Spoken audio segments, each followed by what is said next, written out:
Everyone, నేను మీ Lalitha. Welcome back to my channel. And మనం ఈరోజు కాశీలో ఎలా ఉండాలి, ఏం చేయాలి, important temples and Manikarnika Ghat కోసం అన్ని విషయాలు ఈ వీడియోలో తెలుసుకుందాము.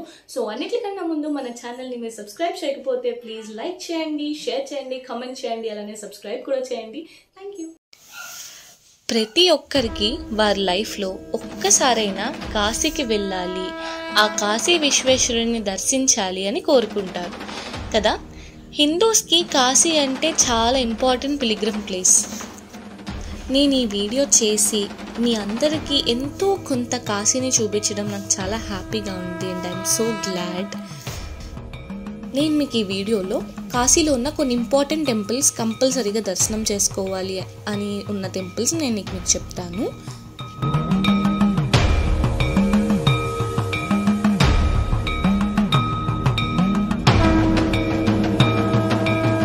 దానికన్నా ముందు కాశీ కోసం కొన్ని విషయాలు తెలుసుకుందాం.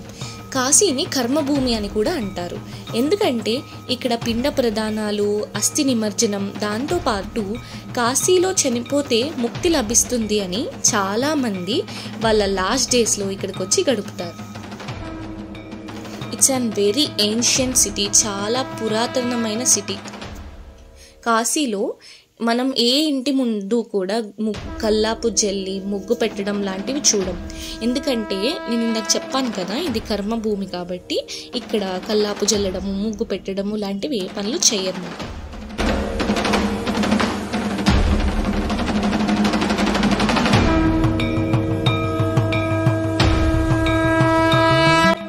నేను చెప్తానన్న ఇంపార్టెంట్ టెంపుల్లో ఫస్ట్ వన్ కాలభైరవుడి గుడి. మనం కాశీకి వెళ్తాము, కానీ వెళ్ళిన వెంటనే ఆ విశ్వేశ్వరుని దర్శించుకునే కన్నా ముందే కాలభైరవుడిని కంపల్సరీగా దర్శించుకోవాలి. కాలభైరవుడు కాశీ క్షేత్రపాలకుడు. సో క్షేత్రపాలకుడు జనరల్గా ఏం చేస్తాడు, మనకి పర్మిషన్ ఇస్తాడు, మనం లోపలికి వెళ్ళాలా వద్దా అని ఆయన పరీక్షించి పర్మిషన్ ఇస్తాడు. సో మనం అలానే ఈ కాలభైరవుడి దగ్గరికి వెళ్ళి దర్శనం చేసుకుని అప్పుడు నేను స్వామి దగ్గరికి వెళ్తాను, నాకు పర్మిషన్ ఇవ్వండి అని అడిగి అప్పుడు ఆయన పర్మిషన్ ఇచ్చాక వెళ్ళాలన్నమాట. పార్వతీదేవి కాశీలో అన్నపూర్ణాదేవిగా కొలువై ఉన్నారు. సో మనం అన్నపూర్ణాదేవిని కూడా దర్శించుకోవాలి. అన్నపూర్ణాదేవి గుడిలో అన్నదానం చేస్తారండి. టేస్ట్ అద్భుతంగా ఉంటుంది. ఆ ప్రసాదాన్ని కూడా తప్పకుండా రుచి చూడండి. నెక్స్ట్ దండు గణపతి టెంపుల్. మనము మెయిన్ టెంపుల్కి వెళ్తాం కదండి. మెయిన్ టెంపుల్కి వెళ్ళడానికి 4 మార్గాలు ఉంటాయి. గేట్ 1, గేట్ 2, గేట్ 3, గేట్ 4 అని 4 మార్గాలు ఉంటాయి. సో గేట్ 1లోంచి వెళ్ళినట్టయితే గేట్ 1కి పక్కనే ఈ స్వామి కొలువై ఉంటారు. మనం రెడ్ ఫ్లవర్స్తో, ఎర్రని పువ్వులని ఆయన పాదాల దగ్గర ఉంచితే మనం అడిగినా అడగకపోయినా మన కోరికలన్నీ నెరవేరుస్తారట.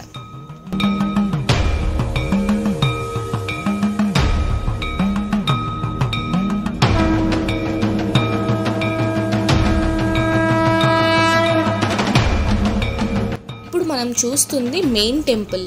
మెయిన్ టెంపుల్ సరౌండింగ్స్ ఒకవేళ మీరు 2020 కన్నా ముందే కాశీ వచ్చి ఉంటే అప్పటికి ఇప్పటికి చాలా చేంజ్ అయిందండి.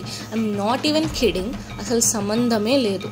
చాలా నీట్గా, క్లీన్గా అండ్ ఫుడ్ కోర్ట్స్ అవి ఇవి చాలా ఉన్నాయి. చాలా నీట్గా చేశారు, చాలా బాగుంది, అసలు సంబంధమే లేదు.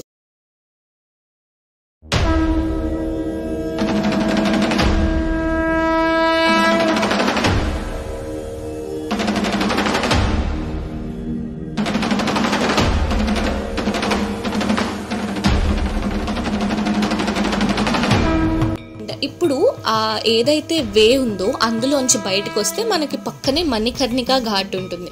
సో ఇప్పుడు మనం అక్కడికే వెళ్తున్నాము. ఈ మణికర్ణికా ఘాట్లో 24/7 365 డేస్ బాడీస్ కాలుతూనే ఉంటాయి. ఎలక్ట్రికల్ కానీ మాన్యువల్ కానీ వాళ్ళు కాలుస్తారు. అండ్ ఈ ఘాట్కి ఒక స్టోరీ ఉంది. అదేంటంటే ఈశ్వరుడి చెవి నుంచి జుంకా జారి ఆ ప్లేస్లో పడటం వల్ల దీనిని మణికర్ణికా ఘాట్ అని అంటారు. యాక్చువల్లీ అందరూ అమ్మవారి చెవి జుంకా అని అనుకుంటారు, కానీ అది కాదు. ఆ స్వామి కుడి చెవి నుంచి పడిన జుంక, సో ఆ ప్లేస్లో పడటం వల్ల దీని మణికర్ణికా ఘాట్ అని పిలుస్తారన్నమాట. ఇక్కడ మిట్ట మధ్యాహ్నం 12 గంటలకి స్నానం చేస్తారు. అలానే మేము కూడా చేసాము. అలానే ఎవ్రీ వన్ వెళ్ళిన ప్రతి ఒక్కరు కూడా అక్కడ 12 o'clockకి స్నానం చేస్తారు. ఎందుకంటే ఆ టైంలో 3 దేవతలు వచ్చి స్నానం చేస్తారంట. ఎంతో పుణ్యం మూట కట్టుకుంటారు అంటారు.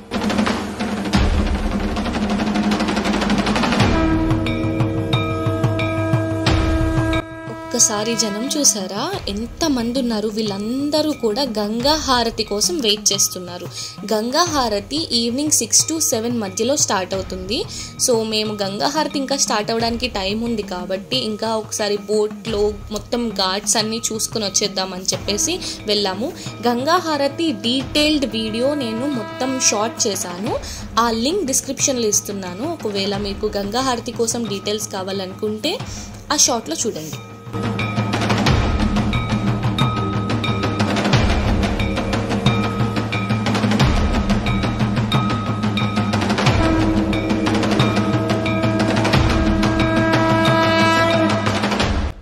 మెయిన్ టెంపుల్లో మాత్రం కొన్ని ఇయర్స్ బ్యాక్ ఎవ్రీ టైం మనం ఎప్పుడు వెళ్ళినా స్పర్శ దర్శనం ఉండేది. బట్ ఇప్పుడు ఏంటంటే జనతాకిడి పెరగడం వల్ల ఏమో కానీ స్పర్శ దర్శనం ఓన్లీ పర్టిక్యులర్ టైమింగ్స్లోనే ఇస్తున్నారు అన్నమాట. సో మార్నింగ్ 4 నుంచి 5 వరకు అండ్ సేమ్ ఈవినింగ్ 4 నుంచి 5 వరకు డేలో 2 times మాత్రమే స్పర్శ దర్శనం ఇస్తున్నారు. సో ఇది కూడా టికెట్ బుక్ చేసుకుని ఆన్లైన్లో అండ్ అక్కడ కూడా తీసుకోవచ్చు అంట టికెట్. సో అక్కడ కూడా టికెట్ తీసుకోవచ్చు. మీరు టికెట్ బుక్ చేసుకుని వెళ్ళండి. సపోజ్ మీరు సమ్ స్పెషల్ డేస్లో అంటే లైక్ పుష్కరాల్లో అలాంటి రోజుల్లో వెళ్ళినట్టయితే మొత్తానికి స్పర్శ దర్శనం అనేది క్యాన్సిల్ చేసేస్తున్నారు. సో ఎందుకంటే ఆ టైంలో ఇంకా చాలామంది జనం ఉంటారు కదా, సో వాళ్ళు కూడా కంట్రోల్ చేయగలగాలి కదా. సో అందుకని ఆ టైంలో స్పర్శ దర్శనం క్యాన్సిల్ చేసేసి డేలో ఏదో ర్యాండమ్ టైంలో ఇస్తున్నారన్నమాట. ఏదో ఒక టైంలో మనం చెప్పలేము. ఆ టైంలో మేము పుష్కరాల టైంలో వెళ్ళాం కాబట్టి మాకు స్పర్శ దర్శనం మేము వెళ్ళినప్పటికీ క్యాన్సిల్ అయిపోయి ఉంది. సో మాకు ఆ స్వామి దయ వల్ల కృప వల్ల ఆ భాగ్యం కలిగింది. సో మేము ఆ టైంకి వాళ్ళు ఓపెన్ చేయాలనుకునే టైంకి మేము అక్కడ ఉండటము, ఆ టైంలో ఆ లైన్లో ఉండటము అది చాలా అదృష్టం అనే చెప్పాలి. మేము చాలా we felt so divine and so great. And కాశీలో మీరు దర్శనం చేసుకోవాల్సిన వాటిల్లో ఇంకొక main temple Varahimata temple. Varahimata Kashi పట్టణ గ్రామ దేవత. ఈ అమ్మవారిని దర్శనం చేసుకోవాలంటే చాలా అదృష్టం ఉండాలి అండ్ చాలా కష్టం కూడా. అండ్ ఆవిడ్ని మనం డైరెక్ట్గా కూడా చూడలేము, అంత లైక్ ఉగ్ర రూపంతో ఉంటారు. మనం పైన స్లాబ్ పైన చిన్న హోల్స్ ఉంటాయి, ఆ హోల్స్లోంచి చూపిస్తారన్నమాట. దానికోసం నేను క్లియర్ వీడియో చేశాను షార్ట్. ఆ లింక్ కూడా నేను డిస్క్రిప్షన్లో ఇస్తున్నాను, పక్కాగా చూడండి, చాలా బాగుంటుంది వీడియో. నేను కాలభైరవుడి గుడి చెప్పాను, దండు గణపతి టెంపుల్ చెప్పాను, వారాహిమాత టెంపుల్ చెప్పాను. 4వది కాశీలో కూడా ఒక శక్తిపీఠం ఉందన్నమాట. అది విశాలాక్షి అమ్మవారి శక్తిపీఠం, అది గుడి. సో ఆ ప్లేస్లో అమ్మవారి చెవి భాగం పడింది, సతీదేవి చెవి భాగం అక్కడ పడింది. సో అది కూడా చాలా ఇంపార్టెంట్. మనకి చాలా శక్తిపీఠాలు ఉంటాయి, అందులో మనం కాశీ వెళ్ళినప్పుడు అక్కడ కూడా ఒక శక్తిపీఠం ఉంది కాబట్టి అది కూడా మనం దర్శనం చేసుకోవడం చాలా ఇంపార్టెంట్. చూస్తున్నారు కదా, ఇదంతా గంగా హారతి. మేము బోట్లో కూర్చుని చూసాము ఎదురుగుండా. అంటే గంగా హారతి ఇస్తున్నారు అంటే మేము గంగా నదిలోనే బోట్లో కూర్చుని చూసామన్నమాట. చాలా అద్భుతమైన ఎక్స్పీరియన్స్, చాలా బాగుంటుంది. వెళ్ళి విజిట్ చేయండి, చేస్తే మీరు డెఫినెట్గా చాలా సాటిస్ఫాక్షన్ ఫీల్ అవుతారు. And last one Kedareshwar temple. ఇక్కడ శివలింగం సేమ్ కేదార్నాథ్లో ఎలా ఉందో అలానే ఉంటుంది. అండ్ దీని విశిష్టత ఏంటంటే ప్రతి సంక్రాంతికి స్వామి ఏదో ఒక రూపంలో ఇక్కడికి వచ్చి భోజనం చేస్తారట. సో అక్కడ పూజారి గారు మాకు ఈ విషయం చెప్పారు. వీడియో క్లోజ్ చేసేసే ముందు ఒక చిన్న విషయం చెప్తాను. మనం కాశీ వెళ్తే ఎంత పుణ్యం అయితే వస్తుందో, మనం ఎంత పుణ్యం అయితే మూట కట్టుకుంటామో, అక్కడికి వెళ్ళి మనం తప్పుగా బిహేవ్ చేసిన అంతే పాపం కూడా తెచ్చుకుంటామంట. సో మనం అక్కడికి వెళ్ళి చాలా భక్తి శ్రద్ధలతో ఉండి హ్యాపీగా స్వామిని దర్శనం చేసుకుని ఎంతో పుణ్యం మూట కట్టుకుని వద్దాం.